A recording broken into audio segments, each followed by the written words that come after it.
We welcome you to another live edition of the Sports Box, brought to you by our sponsor, Showcase Sports in Hamilton. Showcase Sports for the elite athlete. And by our friends over at CrowdPlay. Download the free CrowdPlay app today and check them out at www.crowdplayapp.com for details. Ladies and gentlemen, it's showtime.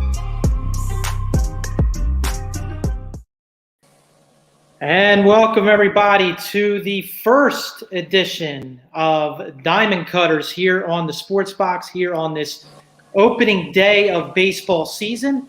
I am Paul McCree alongside Brandon Gazzara. We did the show a couple years ago, but now we're bringing it back. So good to be back here and doing the show. So what's going on, Brandon?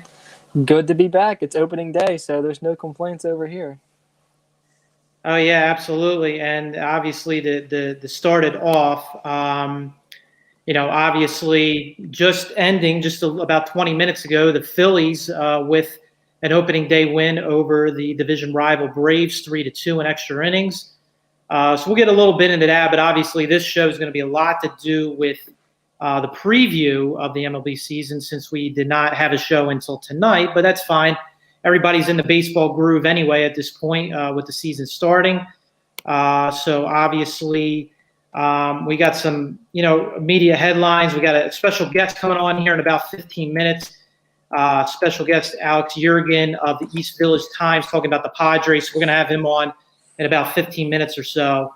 But before that, Brandon, obviously, I think we're going to start off with the news that just went down last night, and that is Mets signing right at the deadline, at least their self-imposed deadline, to extend him, Francisco Lindor, who they acquired this offseason from the Indians in a trade along with Carlos Carrasco, but obviously Lindor was the headline. 10 years, $340 million deal. I assume this wipes out the final year of his contract, or is this in addition to the $21 million or whatever he got in arbitration for this year? I believe it's on top of. Okay, well, and I think it's pretty relevant to mention it's $341 million, which is $1 million more than what Fernando Tatis Jr. got from the San Diego Padres. Okay, it was $341 million. All right, that's why they did it, the extra $1 million. Yep, and Tatis is 14 years. This one's 10 years. So 4 more years for Tatis, but $1 million less. So more bang for your buck there with Tatis. Yeah, and this is kind of the new age of these baseball contracts. I mean, even in midst of, just trying to rebound from a COVID season, Padres signed Tatis to a big deal.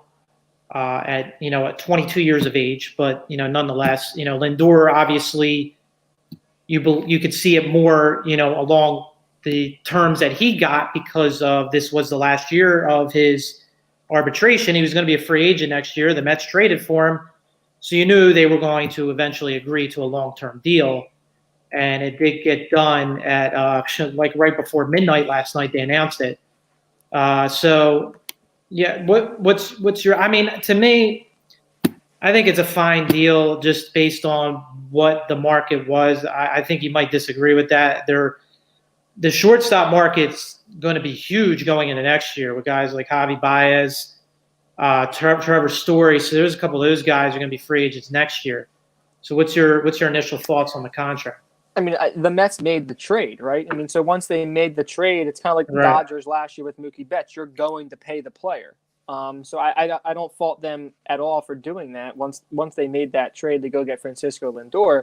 However, if you were to rank the 5 probable free agents, prior to last night, before Lindor signed, at the shortstop position of Story, Correa, Baez, Lindor, and there's one I'm missing. Oh, Corey Seager. Right, yeah, him too. I don't think I would rank Francisco Lindor. You can't rank him, to me, any higher than 3rd. Really? So Trevor Story and Corey Seager, I would take over Francisco Lindor. And here's so, my if those two get contracts that do not surpass the years or the money of Francisco Lindor, I don't think I can say it's a good contract, especially because I think Fernando Tatis is a better player than all of them. Maybe Story, but the Coors Field factor a little bit there. Right. I was going to point that out. We never know really with Rockies players because of, you play 81 games a year at a very favorable hitter's park. Yep. But So, Tatis got less money per year now over more years, but less money per year and a smaller contract. And I think he's a better player. So on that front, I think the Mets lost in terms of did they get the best value for the contract, but they traded for him. He was their guy, and they locked him up. So there's no issue there. He's still a great player. It's not like we're talking about an average, or slightly above average player. He's one of the 3 or 4 best players at the position in the sport. Yeah, and we'll just post some of these comments about Lindor. John Suggs here, always a big contributor to our show. Lindor, deal good or bad? Good player, but not that good. I think it's too much in my opinion. Kind of goes along the lines, maybe not so much as far as the contract, but here's my point on this particular contract is I just think it's what we're seeing now. Like, I think Story and Baez and Seager are loving that Lindor kind of set the market going in the next year. Somebody had to do it. And Lindor, I just think, from his perspective, you take this deal. Apparently he countered with 12 for 385. That was the report. I would have laughed at that, which I'm sure the Mets did. I'm not, as you said, Harper, when he got 13 years, we'll see if it ends up, from an average annual salary thing. 25, 26 million is not that bad at all. Yeah, so. You're talking about the years. The back 3 or 4 years of all of these deals don't matter. The Trout deal, the Betts deal, the Harper deal, the back 3 or 4 years don't matter. And so if you're asking me, would I rather have – you bring up the Harper deal. Would I rather have the Bryce Harper deal at 13 for 330 or this deal? Harper's going to age better. The player Harper is now, I think he's very close to that player in 7 or 8 years. Lindor, he's an athletic guy who relies a lot on his legs and his athleticism. I don't think he ages well, and I think this deal in 5 years could be looked at kind of like that Pujols deal, where it's the back end is much quicker than you expected. And then, Brian, it's hard, I think, as time goes by, Harper's looks more and more of a bargain. I think from the money per year standpoint, absolutely. Obviously, we're rooting for the DH to eventually become into play in the National League. The Phillies almost set up as like a team that really needs the DH this year. They're not going to get it. And we're probably going to go on a mini strike next year. It just seems like this – we're going to have a whole – and I don't want to paint a grim picture because we're talking about the start of this baseball season. But that's the way it looks like. But, nonetheless, Harper still, he just turned 28 years old. So he's still, not even 30 in the third year of a 13-year contract. So, I would think for him, this is certainly not a bad contract. The Phillies, obviously now with the other deals that have gone down, this one doesn't seem to be anywhere near as bad. Lindor getting $32 million per year. Just John Suggs again with $5 million deferred money per year between 2032 and 2041. I figured there was deferreds involved in this, which seems to be also something that the Nationals have done before with their players. They'll defer money later on down the road, and I'm not surprised that the Mets are doing that too. And I think that's something you see a lot now. Harper, none of that is deferred, I don't believe. No. If I remember correctly, I think all of it's pretty much straight through, 25, 26 million a year. Maybe it's a little bit at the end. Maybe it decreases a little bit at the end. I don't recall what the breakdown year by year was, but that's basically, hey, Trout getting the money he got, $426 million total. I think we're gonna get close to somebody pushing $500 million here in the next 5 to 10 years, right? I mean, that just seems to be where we're headed with baseball contracts. I guess, but none of them are as good as Mike Trout, and I think we're still in the threes, right? I mean, we haven't gotten to the fours other than Trout, and he's the best player in the world, and he's in another world when it comes to the contract. So, I think, in 5 years, we're probably talking about guys in the fours, and maybe there's another Mike Trout in 5 years, whoever it may be, that ends up getting in the fives. But eventually it'll get there, but I don't see it really happening anytime too soon. But when we talk about this Lindor deal and the other guys that are going to be free agents, I think Correa and Baez are a step below the top three of Story, Seager, and Lindor, whatever order you want to put them in, right? I mean, I think we'd both agree on that. But Story is 28, Seager 26, and Lindor 27. Yes. So, do you think either of those two will get a contract that's equal or larger than this Lindor deal in terms of years or money? I don't think so. Story's going to push for it. Seager, I mean, listen, they're all great players.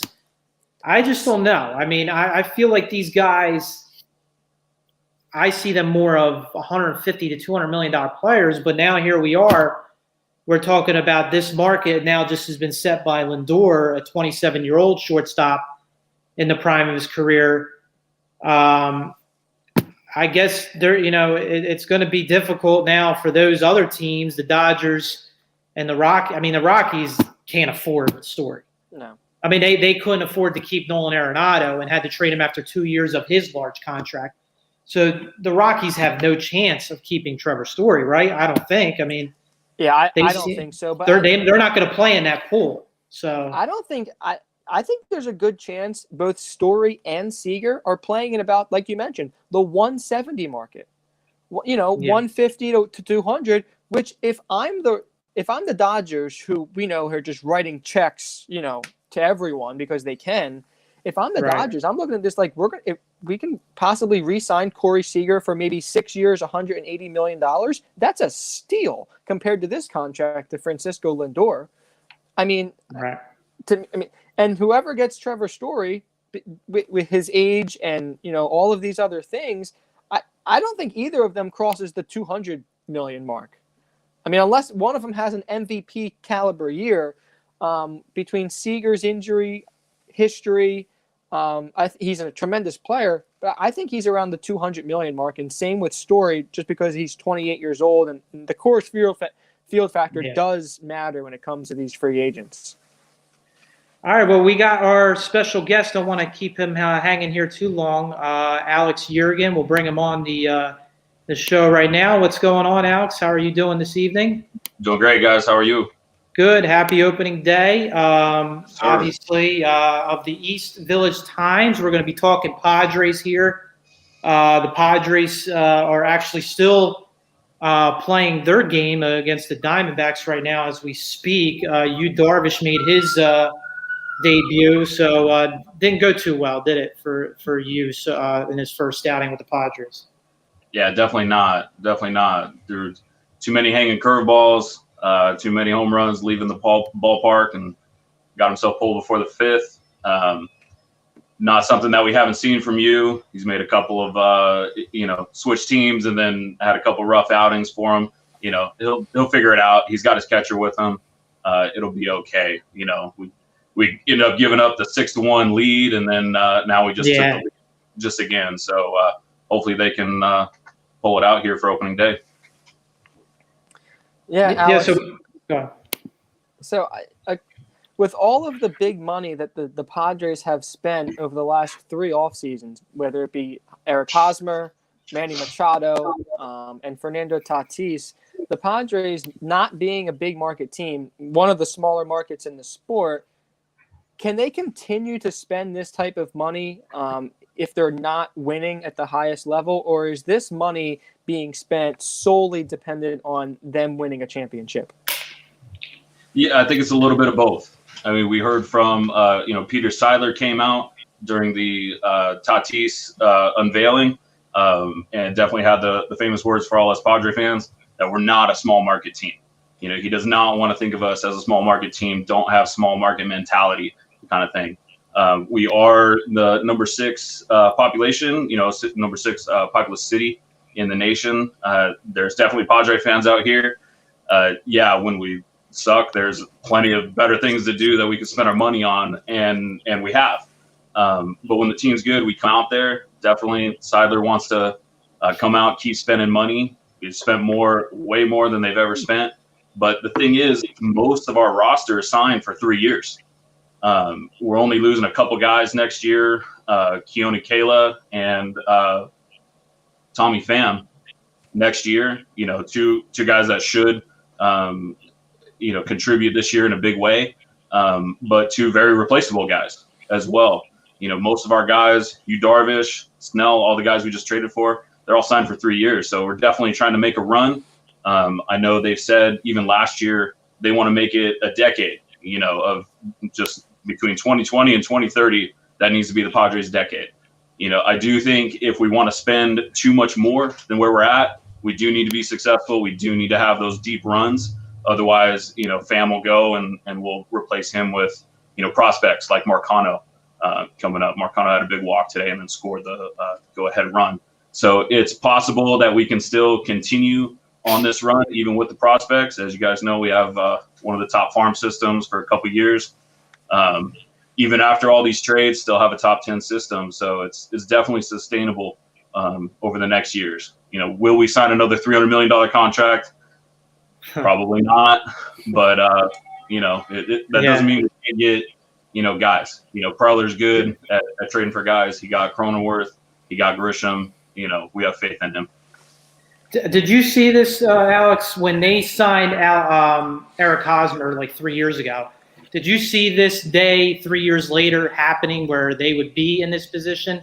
I mean, I guess as you alluded to with the farm system, obviously they put themselves in those positions from this past offseason, making some of the trades they made.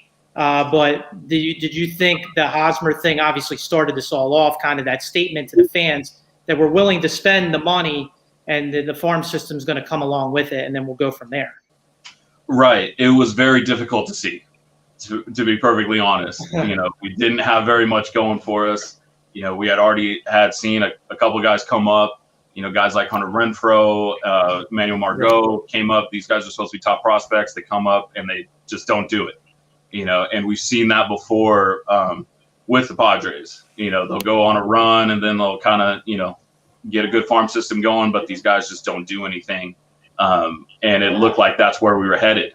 But the big trades, again, Preller coming through, as I alluded to before, the Grisham trade, the Cronenworth trade with Tommy Pham. These are great trades that have really given us a great roster. And then this year, adding the starting pitching, we're going to make a good run here for sure. But back then we were not good, and we didn't really think we could be in this place, but here we are. Yeah, Adam, the signing of Hyseong Kim along with Jake Cronenworth, who had a very good rookie season, how do you see that playing out? Is it Cronenworth's job? Is it a platoon? How do you see that working out over time? Yeah, eventually it might turn into a platoon. Right now it's looking like Hyseong Kim's probably going to struggle a little bit. That's not something that they didn't foresee. You can't really just come from KBO into MLB and do well. Guys over there, it's basically like AA pretty much. Nobody over there is really throwing high 90s. So he's got to really step it up. And he's got a longer swing. To be perfectly honest, got a high leg kick. So he's got some mechanical adjustments to be done. The thing about him is he's young enough where he can make those adjustments, and maybe in 6 months, maybe what they're thinking is for now, minor league season hasn't started. So they're going to keep him on for the first month for sure. If he hasn't caught on, you can send him down. bring him back up later on in the season kind of thing.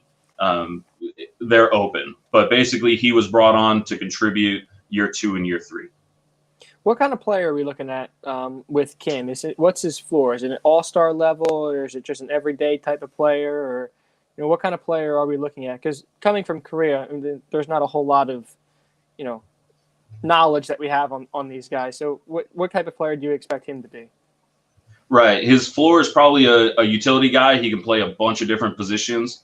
It probably reminds you of a guy like Jerkson Profar on our squad right now. But he's definitely got some swag, and he's got youth on his side. He could definitely be an everyday player. It's going to be up to him to make those adjustments. He could eventually end up being an all-star, but he's probably just going to come into being that everyday guy. And even if he only ends up being a utility guy coming off the bench for us, that's still really good. And Alex, what's your impression? Or what's the fans' impressions of Manny Machado so far? This is now entering year 3 of the large contract he gave. That's the Padres gave him in the 2019 offseason. Has he lived up to the expectations, or is it a little bit of he can be a streaky player at times, but the upside is enormous. Right. Top 5 player, level, but he doesn't always play like that. So what's your impressions on him so far? Right. Generally with him, Padre fans love him. Padre fans cannot get enough of him, cannot get enough of Tatis. He's definitely streaky. He's a guy that, when he first came over in 2019, did not have a good season, but they went to work. And last season, he really, changed his body, came in swole. That was the big quote for him. And they had a great 2020. Got the, all MLB first team, third baseman. Was really a cornerstone of our team. He was a leader for us. He can get a little pull happy, definitely. Yeah. And so his whole thing is everybody tries to away, and he's got to be shooting the ball to right field. If he could shoot the ball to right field with regularity, they'll have to pitch to him inside. And if you leave it out over the plate with Manny Machado, it's going to go over the fence. It's just pretty much all there is to it. So he's a great player. We love him. I've seen, when the team's not that good, maybe the mentality falls off for him. Maybe he slips up a little bit and he's only given 90%, kind of deal. But when we need him, he's there. He's the rock. He's the guy hitting the walk-off grand slams. He's our guy. So, it's kind of like that the slow pitch tournament softball player. When the game's not going well, he'll be the one just kind of trotting to first base. No big deal. I don't want him trying to beat out some infield single when the game doesn't matter. I need him for 162 games. When it matters, he's there. We love him. He's here to stay for a long time. Yeah, and also just do you think obviously they were just the Padres were the number one story of the offseason, along with probably Toronto. I would probably say the 2 teams that were the most active. Do you think that all the hype is this warranted? As far as there was the pandemic 60-game season. They did make the playoffs and got their feet wet in the playoffs. Played a 3-game wild card series and a competitive 3-game wild card series against the Cardinals. Then got swept by the Dodgers. Do you think this hype about basically, there are experts out there picking this team maybe to make, all the way to the World Series? Do you think it's too soon to expect all of this, or do you think it is warranted?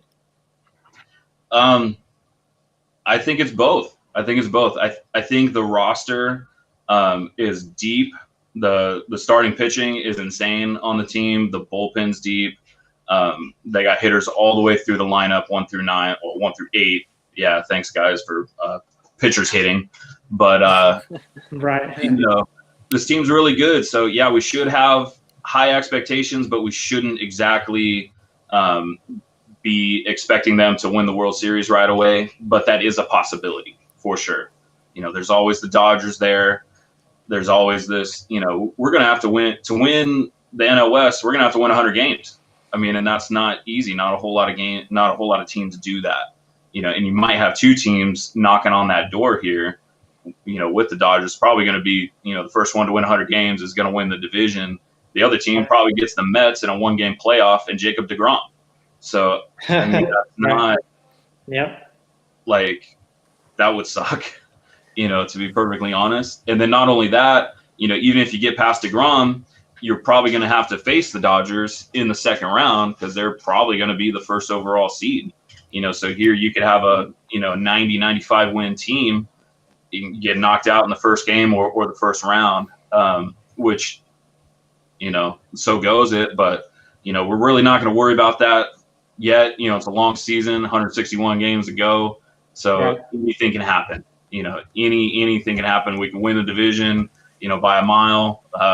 Some team can come out of nowhere for sure. But, it's definitely, you won't find too many Padre fans that are saying World Series a bust.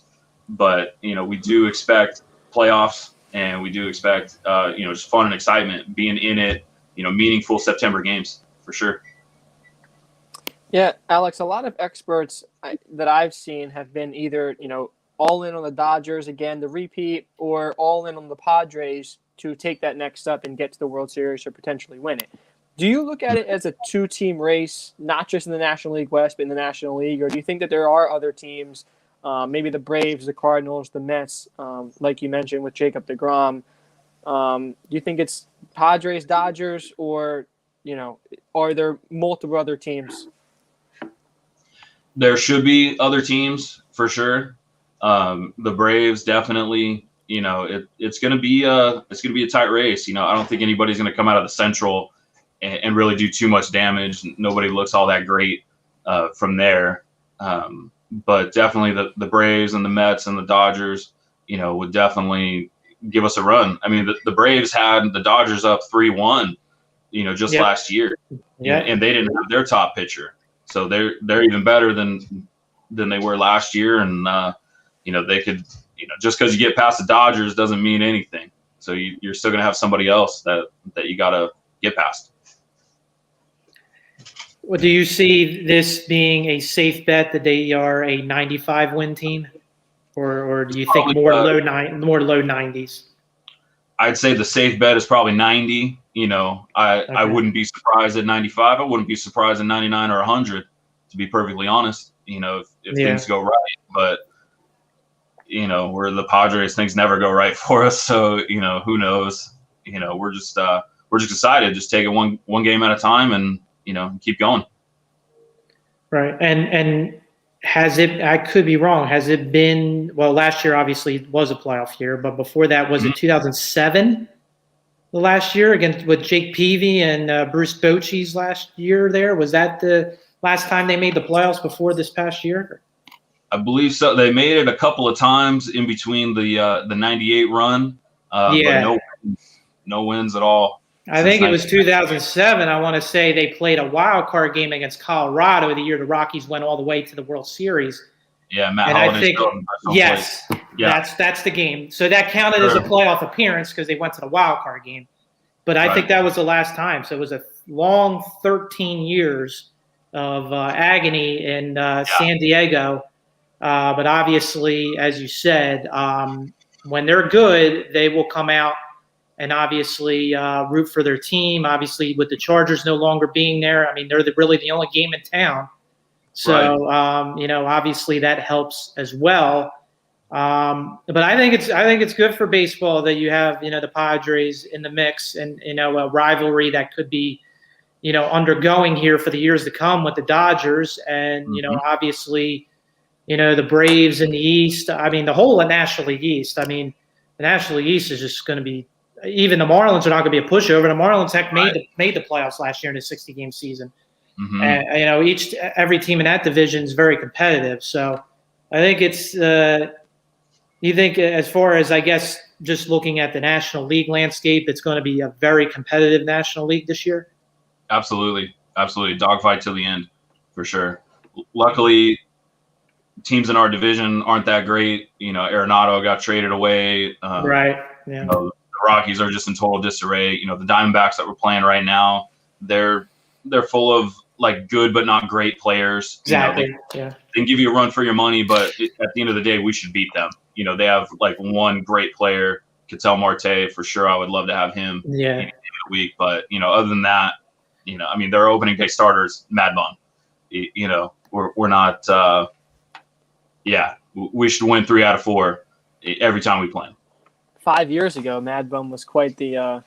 It was the guy you circled and saying you don't want to face him.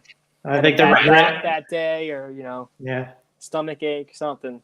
It's quick how fast he's fallen off. Really, ever since he signed that contract. Right. 5 years, $80 million they gave him. So yeah, that's a lot of money. A lot of money. Yeah, there's a reason why no one else wanted to go there with him. Mm-hmm.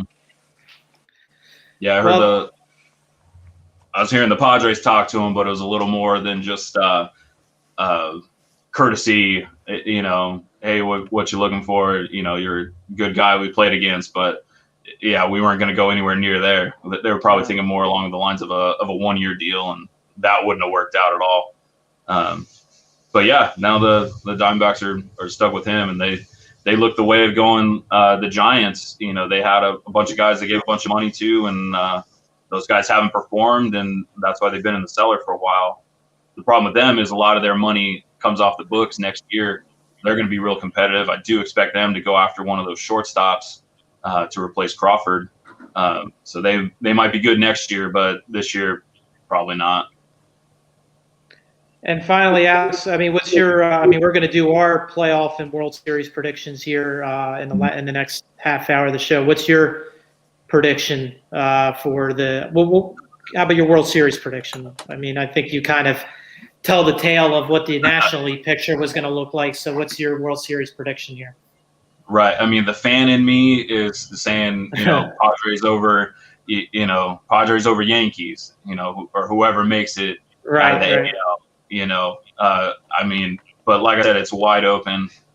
Just hoping we make a little bit of a run here. And maybe if we can make a little bit of a run, next year we can say, hey, World Series bust kind of thing. And that's kind of more where I'm at. If you want the prediction, 2022, here we come, World Series, book it. Well, I appreciate Brandon and I appreciate your time. Thanks for joining us here on the season debut of Diamond Cutters. And obviously, we would glad to have you on again throughout the baseball season. So thanks for joining us tonight. Sounds good. Thanks for having me on. Anytime, guys. All right. Take care. Enjoy the rest of the Padres game, and happy opening day. Thank you guys, too. Thank you. All right. Thank you. All right. So that is Alex Yeargan, Padres blogger. So thanks for him for coming on and joining us here this evening. And Brandon, well, now we'll get into our playoff predictions. I know we've been looking forward to that as far as the division. We'll start with the division and playoff teams, and then we'll go from there. First, the NL East. Might as well go with the most competitive. There's no question, right, that this is the most competitive division, top for bottom, as I said. People regarding 4th and 5th place being the Phillies and Marlins or whatever. We both agree that both of those teams are going to be. It could be 80, 85 win teams. There's just no question about that. So, what's your take on the NL East first? I got the Braves winning it again. I think they're still one of the best teams in the National League. Like Alex mentioned, they were up 3-1 over the Dodgers in the National League Championship Series. And that's a really good team. They bring back Mike Soroka. He'll be back at some point. Right. Max I think Fried, they said by the end of the month. Yeah. Yep. Max Fried was a guy who was in the Cy Young discussion a season ago. He really took a step forward. They have Ian Anderson, who's a young arm. So I still think the Braves are the class of the division. I know you mentioned, the Phillies and the Marlins being 4th and 5th. The team that other than the Marlins, that I'm the lowest on, I think it's really a 3-team race. the Braves, the Mets, and the Phillies. I don't like the Nationals just because I don't trust that they're going to stay healthy. Between Scherzer, who's up there in age, and we saw some deterioration last year, Strasburg, who can never seem to stay healthy for a full season. I just don't trust the Nationals to be able to stay healthy. So I think it's the Braves and the Phillies and the Mets are right there as well. Yeah, and obviously not a good start with the Nationals with having some COVID cases. They're the only team in baseball right now, fortunately, knock on wood, that's got any issues. So hopefully, everybody Last can year stay on healthy. opening day as well, Soto missed the first game with COVID, if you remember. That's right. Yeah. Yeah. So well, they didn't even announce who had it. They're saying there's 3 players that have it. Yeah. So they're concerned about a spread. So I think this is going to be this whole entire series is wiped out. It's looking that way. So how does that even? I don't even know how that happens. I don't know. Like, there's no And COVID until they fly back to Washington. Like, how? And you have to figure that some of these guys are starting to get vaccinated too. But I don't know. I mean, it's still out there. I mean, it's just a reminder that it's still out there. So, Yeah. I mean, that's unfortunate. But I actually am a little more higher on the Nationals than I would be on a team like the Mets. I just think the Mets. I mean, listen, New York, obviously, it's expensive. Relief that now you got an owner that's willing to open up his wallet, and he already has done it. But I don't think they're, now Carrasco, who knows when he's going to pitch. Once again, injury is always an issue with him. It's DeGrom and a bunch of 4s and 5s right now in their rotation. DeGrom's the best pitcher in baseball. But then after that, right now, until Syndergaard is ready to go, they don't have another guy that you can plug in there and say, like a Marcus Stroman, they're like, okay, this guy's going to go out there and give me 6 or 7 innings and we're going to be good. I mean, they got a great offense. There's no question about that. I even think their pen's a little cheeky. I think Trevor May will help fortify maybe their back end of the bullpen. But, I mean, Edwin Diaz is still a concern. So, I don't know. I would be a little more higher with Nationals going out and getting Josh Bell in a trade this offseason. I really think he's going to be a fantastic player for them. Their rotation. Kyle Schwarber as well. Schwarber, because the Cubs released him, didn't they? I thought he was on. Was that a trade? Or was that I thought the Cubs ended up. The Cubs non-tendered him. They didn't even offer him another contract because the Cubs are just like penny pinching at this point. They're not spending anything. Yeah, they don't want to spend any money. So that team is going to end up with a bare cupboard after winning a World Series just a short time ago. But right now, the division is I'm just looking at the odds. I mean, the Braves are plus 120. The Mets are plus 140. So the Vegas still has the Mets, I think, a little closer than I would probably put them. I would put them second over the Nationals, but not by that much. Because the Nationals are 6-1 right now. Yeah, 6-1 now. Phillies are fourth for you? Yeah, Phillies are plus 875 in fourth, and then the Marlins are like plus 25-1. I don't think the Phillies are going to win the division, but I'm certainly higher on the Phillies than you are with that improved bullpen. I think they have one of the better offenses in the National League. They had one of the better starting rotations last year if you just base it on ERA. Yeah. And I do think it got better and deeper at the 4 and 5 spot, which has been their issue the last few years. Chris Wilson says Nats win the East. It's a 4-team race, I think. I think over 162. I don't think the Marlins can keep up, but and he's got a point with Bell and Brad Hand bringing him in to fortify the back end of their bullpen as a closer. We talked about that, I think, when they signed Hand, that we would have liked the Phillies to go out, but I think after they got Bradley, because this was after the Bradley deal of $7 million for 1 year, they weren't going to spend $10 million then on another reliever. No. So they kind of did what they could. Basically John Middleton said, yes, Dombrowski, you can go out there and, spend some money, but we have to still stay, longer under that luxury tax. And he was able to do it and be creative with it, using that Arrieta money that they obviously, him not coming back, that $20 million or so off the books. I thought they did a good job with, obviously having to re-sign JT, re-signing Didi. 2 years probably didn't want to do, but that was the only way to pretty much bring him back. So it is what it is. Played yourself out of that free agent shortstop class that we talked about at length earlier. Yeah, I know. I think but they're also. Is it also a sign with well. Stott? But Stott, as we were kind of concerned that Stott's already 23 years old or 24. Yeah. At the end of that Didi contract, he'll be 25. Yeah. Right.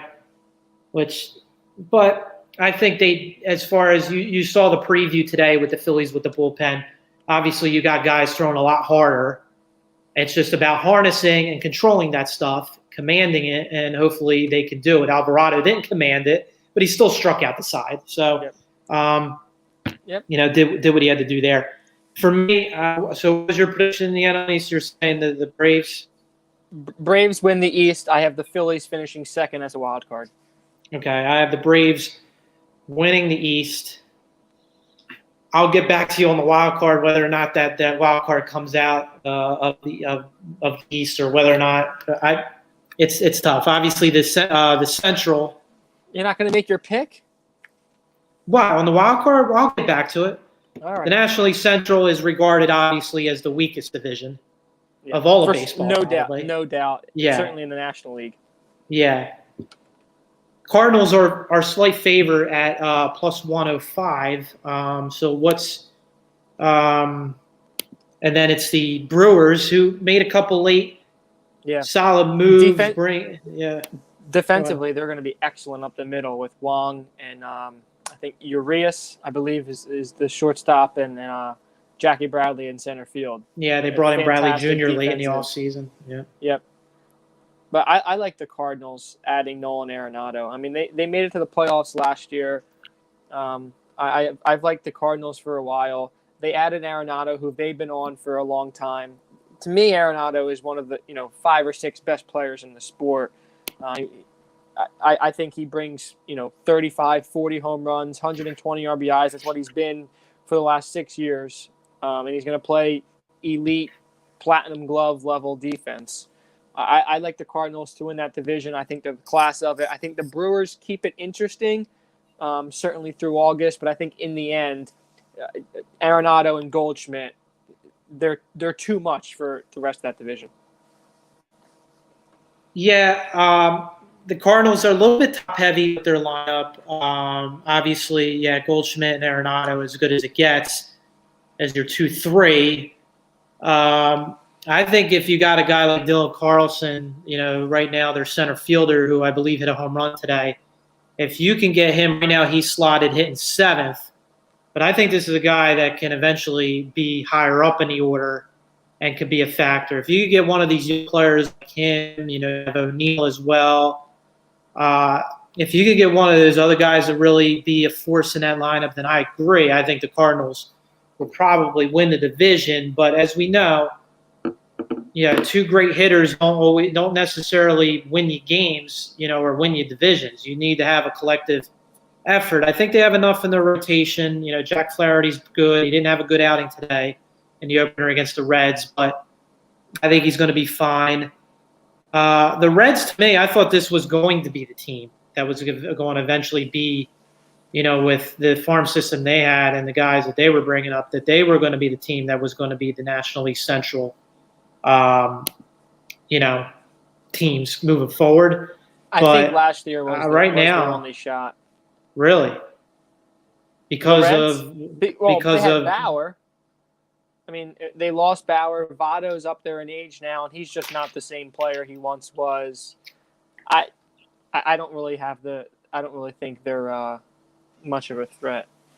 I agree with the Cubs aren't a threat. I think the Cubs are rebuilding, or not retooling, whatever you want to call it. They're obviously didn't go out there and really spend any money this offseason. They traded Darvish off of his best year. Who? Lester's gone. Lester's gone. Schwarber's gone. Are they going to be able to keep Baez after the season? There's a lot of question marks right now with the Cubs. They offered Rizzo a pack of highlighters for all that he's done there. I mean, from what I don't think they released that number, right? But I believe he said it was embarrassingly low. John Suggs saying the Cardinals and Brewers will run that division. I think I have to lean that way. I think the Brewers, some of the moves they made late in the offseason. Woodruff is filthy at the top of that rotation. Yeah, they and their bullpen's good. Obviously, Josh Hader and Lindblom and a couple of those other guys. I'm going to actually say I'm going to go to Brewers winning the division, and I'm actually thinking the Cardinals because nobody has anybody else in the Central. Nobody has two teams in the Central making the playoffs. I'm going to be one of those guys to say the Cardinals and Brewers both make the playoffs. Because the other three are so bad, they beat on those three teams, and it ups their win total. I could see that. Yeah, that's a good point. It makes sense. They can get it to about 90 wins, 88 wins, just because of how bad the other three teams are. Let's move on to the West, where we had Alex on earlier talking about the Padres, talking about the Dodgers, who are the defending World Series champions. You have the Giants, the Diamondbacks, who I think it's a two-team race. I think we would all agree there. Who do you have? Dodgers, Padres? Yeah, Dodgers still win the division. I can't view a scenario unless there's so many injuries with the Dodgers. They're so deep. They can sustain a couple of injuries and overcome it, but obviously they're as deep. It's just amazing even with the high payroll they have, still they draft so well. And even the years where you figure they lost high draft picks to free agent signings because of the compensatory attachments to those free agents. It's amazing what they've done. And, obviously they finally paid off with a World Series. The detractors will say, well, it was a 60-game year pandemic World Series, but I don't care. They still won it. And I think they still would have won the World Series even if it was a full season. I just think they are that good. And, they'll go out and prove it this year in a full season that they can get to that point again. But I agree. I think the Dodgers win the division. The Padres I'll get them in the wild card. So that means there's only one team in the NL East. So that is what I'm going with right now. I don't think any other team other than the Braves make it the playoffs at the NL East. I agree with the West. I think the Dodgers win the division. Padres are the wild card. I think it's really close. Dodgers are probably, over 100 wins. I think the Padres are, 96-ish win area, depending on, if their starting rotation can stay healthy. Right. But the Dodgers, it's incredible.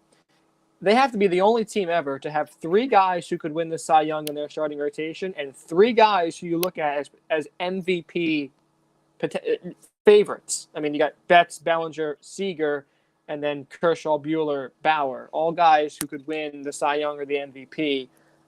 They truly have elite talent all over the field. They're the best team in baseball, and it would take. I think it would take some injury for them not to win the division and repeat as champions. And so, all right, we'll go now to the American League side.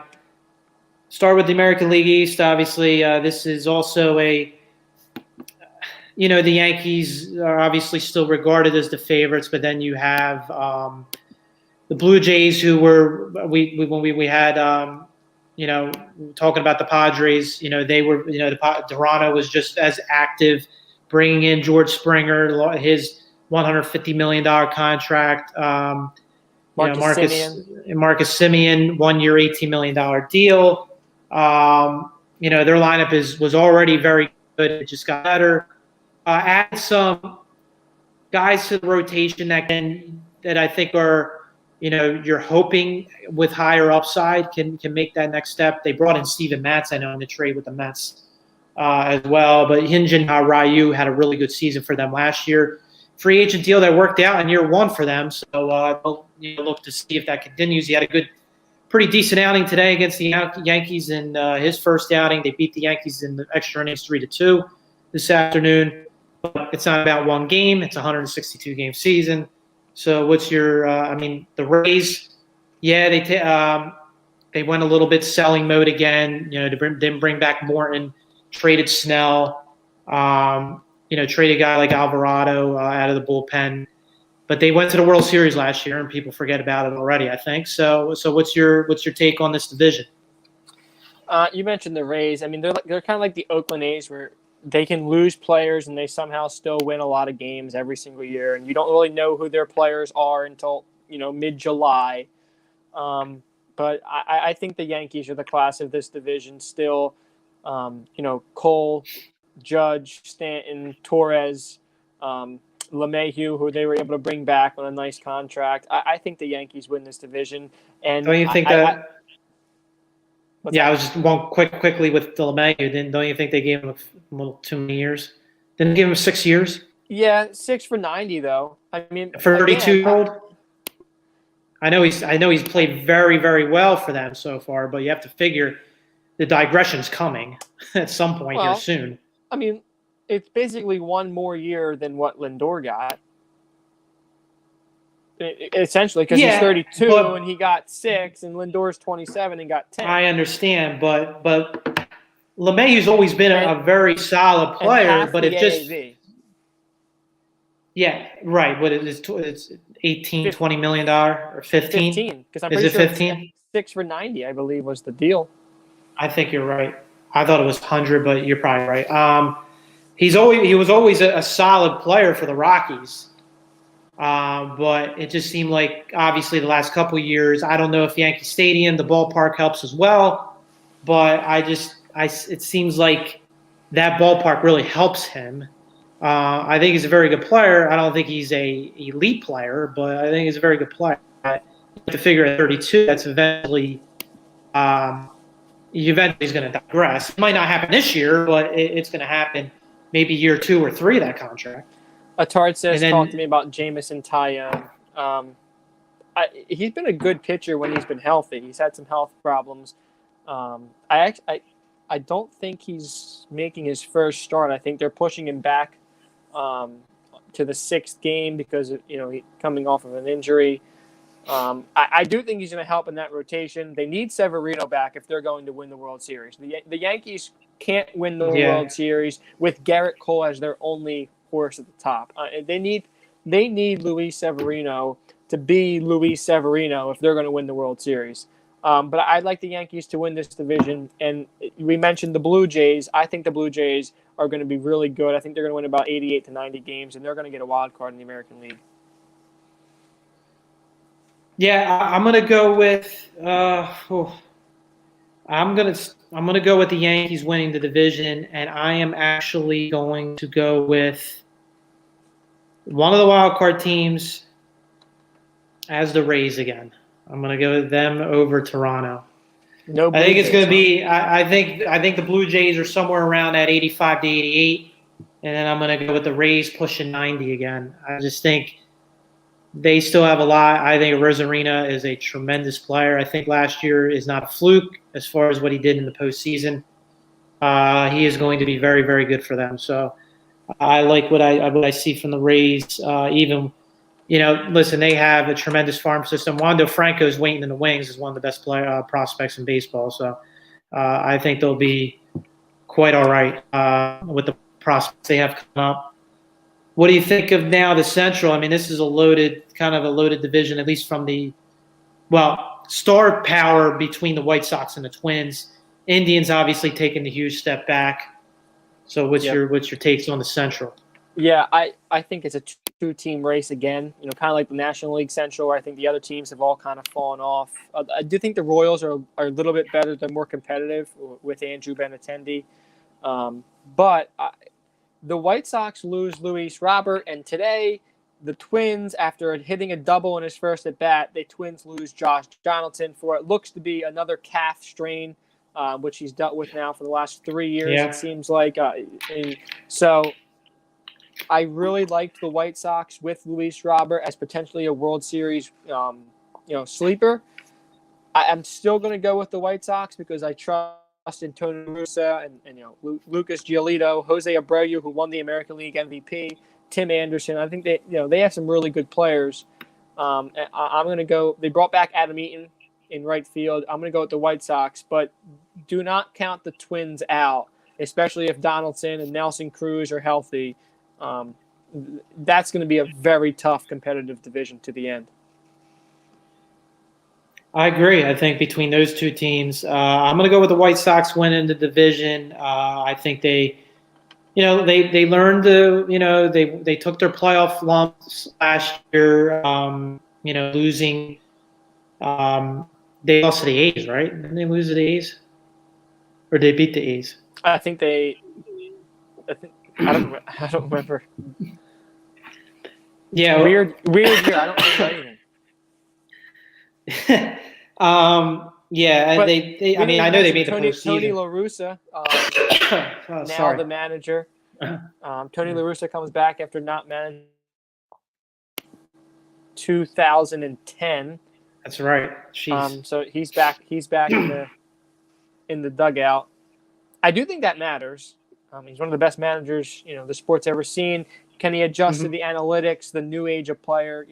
With Tim Anderson, who's the bat flips and stuff. I don't think it's going to be much of an issue there. I like the White Sox a lot, especially if they can get Luis Robert back later in the season. He can add something to that team that they're going to miss without him. Yeah, well, who was it? Him got hurt. I thought it was Luis the other Robert. guy. No, it wasn't him that got hurt. Yeah, it was. I thought it was, what's his name? It was the outfielder, but it was the other outfielder.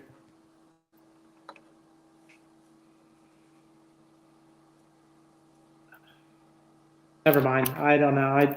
I don't remember who it was exactly. It wasn't Luis Robert, though. Anyway, I have the White Sox winning the division, and the Twins I will have as the other wild card. So that means the AL West, I will only have one team coming out of the AL West. So the AL West, obviously, Houston, they almost made that comeback in ALCS last year. They were down 0-3, and they won 3 straight, forced a Game 7, eventually lost in 7, but Dusty Baker's first year yet. All things considered, amongst all the controversy they had, surrounding, the cheating scandal. Eloy Jimenez. Yeah, Eloy Jimenez. It wasn't Luis. Not Robert. I don't want you to think that Luis Robert is out. It's Jimenez is out like 5 months.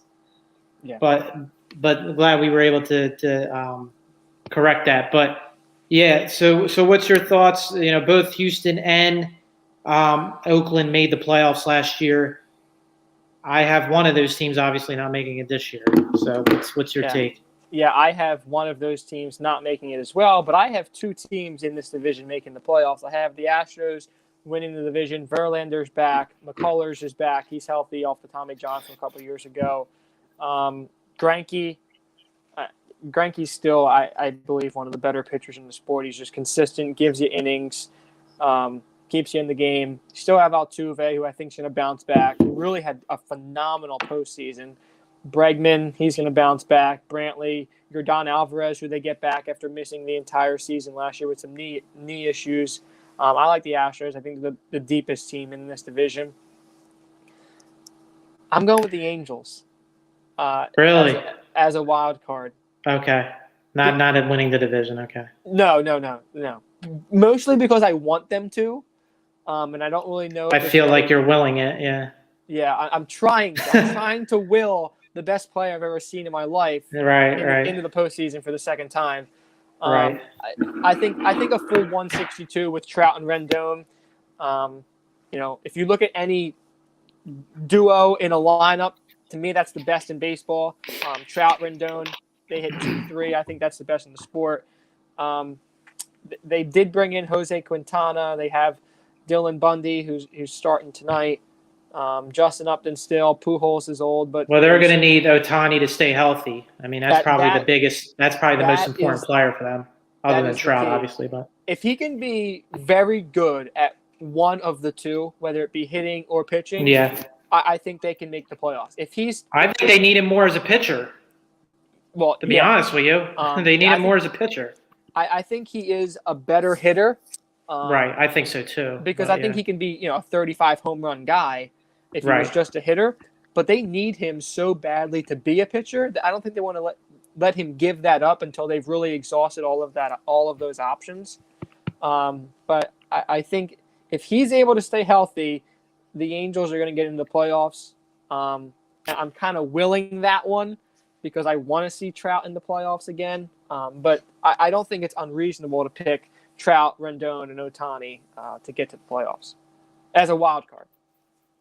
Yeah, I don't see. I'm concerned about that pitching still. I just think they still haven't done enough with their pitching. I know they've tried to bring in a guy like Dylan Bundy, who we thought had that high upside. Obviously was drafted very high by Baltimore, but he had a decent year last year. But I still think he's not what they're slotting him in to be. It is what it is there. But I think overall, I think I have Houston winning the division. I think they're going to come back very strong. Lance McCullers, full year back with him. I think he's going to be. They just gave him a contract extension, so I think that he will be very good. So I'm going with the A's as the wild card team now. So the Oakland winning the division, Houston winning the division, Oakland as the other wild card. Yep. And I have Houston with the Angels. Well, hold on. No. My fault. No other wild card, just Houston winning the division. I had a wild card in the Central and the East. You had the Rays and the Twins.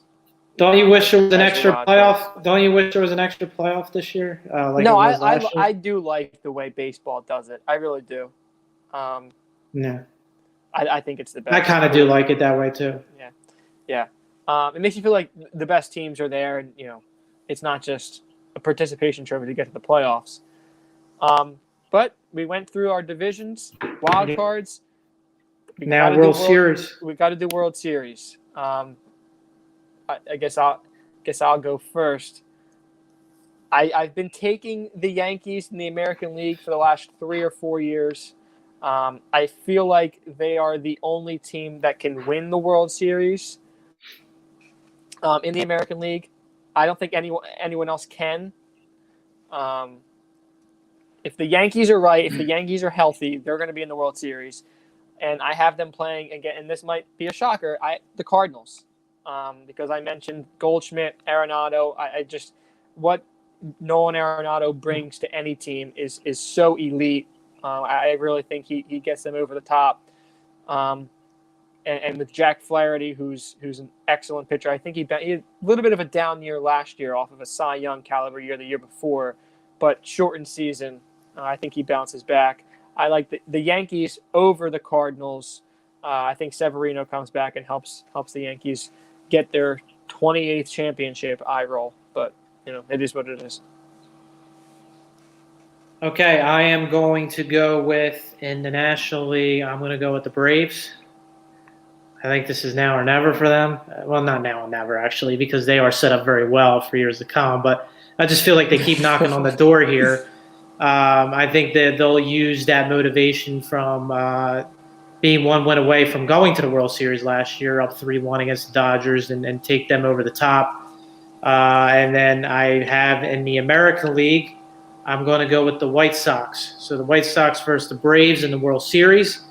And I am going to go with the White Sox to win the World Series. Sorry, Atlanta Braves fans. Well, actually, that might be a good thing for you because I'm never good with these predictions. So so you'll probably be fine. Didn't you pick the Cardinals a few years ago and they didn't make the playoffs? I don't remember. Yeah, when we did one 2 years ago. I mean, we didn't do one last year. That was the year the Nationals won the World Series in 2019. I'm not sure how it happened there, but I think I had I probably had the Cardinals. Probably. We're gonna do the individual awards, right? So we wanted to do the MVP. Go ahead. NL, and AL. NL, I have Fernando Tatis. He signed the big contract. He's one of the most exciting players in the sport. I don't even know what else to say. He's an excellent player. I think he has a big year, close to 40 home runs. He's going to hit about 300. He's exciting. He's going to make the Padres relevant for the first time in a very long time, really since Tony Gwynn. It's the last time the Padres have been national discussion, and it's because of Fernando Tatis. And if he's their best player, which him and Machado are, both great, but I think he's a little bit better. I think he's the MVP. And in the American League, it's to me got to be Mike Trout. And I picked them to get to the playoffs. And if they're going to get to the playoffs, if they're going to be anywhere close, it's because Mike Trout has an MVP caliber season. But I mean, this guy's the best player I've ever seen. It's just year in, year out, he's going to hit you close to 300, 40 home runs, 450 on base. He's the best player in the sport for a reason, and he's going to win. But I believe his fourth MVP. What's he have? 3 already? Yeah, he has 3. So yeah. this would be enough for. It's almost like you have to try to find someone else not named Mike Trout to win the MVP. But I got to take Trout. All right. Well, I'm going to go in the National League. I'm going to go with Acuna. I think this, obviously I have the Braves going to the World Series, so obviously I have them, obviously, not that this award is necessarily about the team's success, but obviously some of it is predicated on that. I think, Acuna hitting out of the leadoff spot, doing, just as electric of a player as he is, can he be a 40-40 guy, 40 homers, 40 stolen bases? He got pretty damn close. So I have him winning the MVP in the National League, maybe one of not many, but one of a couple that he could win in his career. And in the American League, I know I said the White Sox winning the World Series. I don't want to take Trout because I just feel like he could win it any year. Let's see. I think it's too soon for a guy like Arozarena to win it. White Sox. Who would it be? White Sox. I can see you thought about this all day long at work. I mean, you were just agonizing over it. Yeah, you just. Yeah. I'm not an individual award guy. I'm a team guy. So, to me, I'm gonna go with your boy Luis Robert. Then can he win the MVP? Yeah, or is it too soon? I mean, too soon probably, but I'll go with him. High on the Braves and the White Sox. For good reason. Both teams are both rosters are loaded. So you have Robert and Acuna. I have Tatis and Trout. We'll turn it to the Cy Youngs.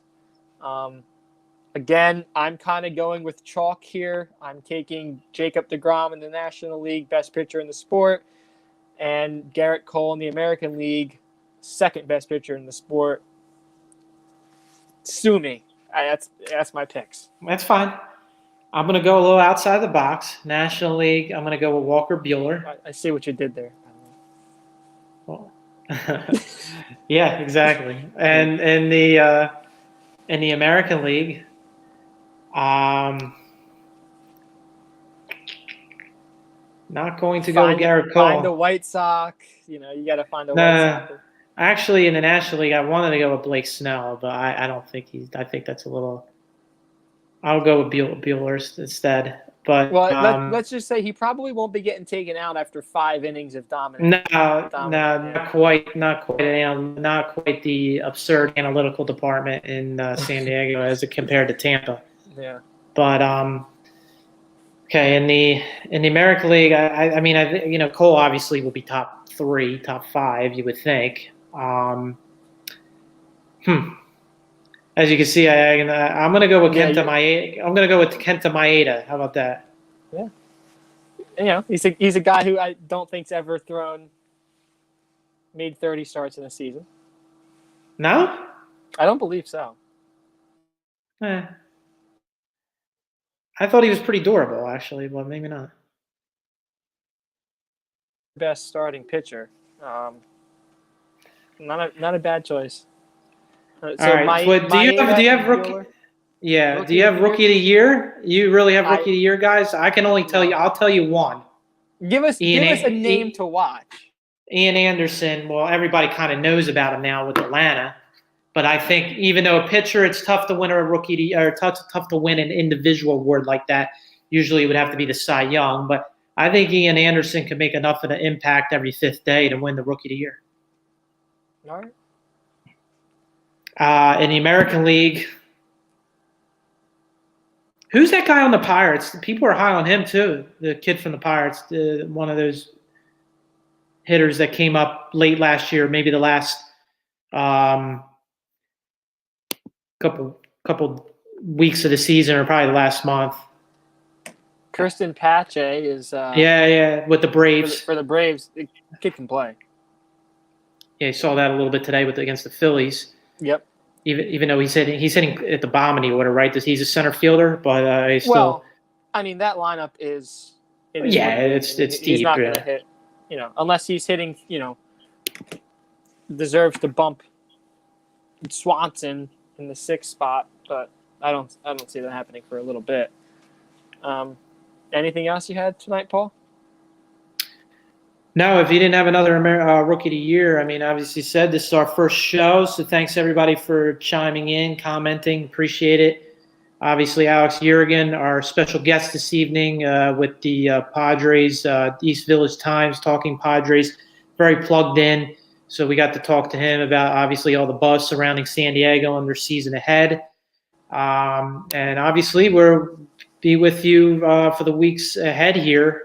So obviously, shout out also to our sponsors here as well.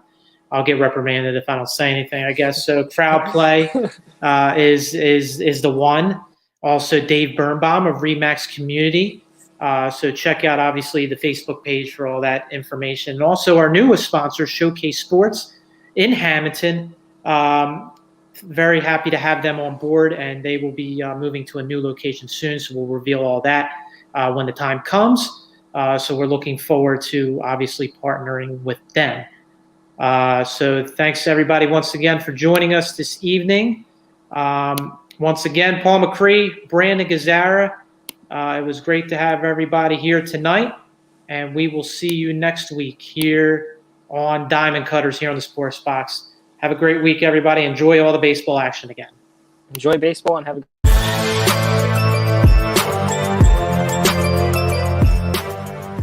Thank you for watching this episode of Diamond Cutters on the Sports Box. Please remember to follow us on all of our social media outlets.